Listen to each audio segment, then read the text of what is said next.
বিসমিল্লাহির রহমানির রহিম। আজকে আমি দেখাবো জোড় সংখ্যার সমষ্টি কিভাবে নির্ণয় করতে হয়। আমাদের যদি জোড় সংখ্যা এভাবে 2, 4, 6 থেকে 100 পর্যন্ত দেওয়া থাকে কিংবা যে কোনো সংখ্যা পর্যন্ত দেওয়া থাকে, খুব সহজে আমরা সমষ্টি নির্ণয় করতে পারি। আচ্ছা, এভাবে জোড় সংখ্যা যদি থাকে সেই ক্ষেত্রে আমরা শেষের সংখ্যাকে 2 দিয়ে ভাগ করব। কত দিয়ে? 2 দিয়ে। 2 দিয়ে ভাগ করলে 100, 2 দিয়ে ভাগ করলে কত হয়? 50।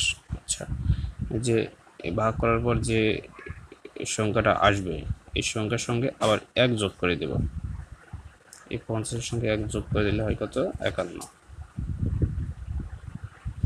তাহলে এই ভাগ করার সঙ্গে কত? 50 আর 1 যোগ করে হয় 51। এই দুটো গুণ করে দেব। 50 গুণন 51 সমান সমান কত হলো? 0 দিয়ে দেই, 5 অক্ষে 5, 5 5 25। এটা আমাদের অ্যান্সার।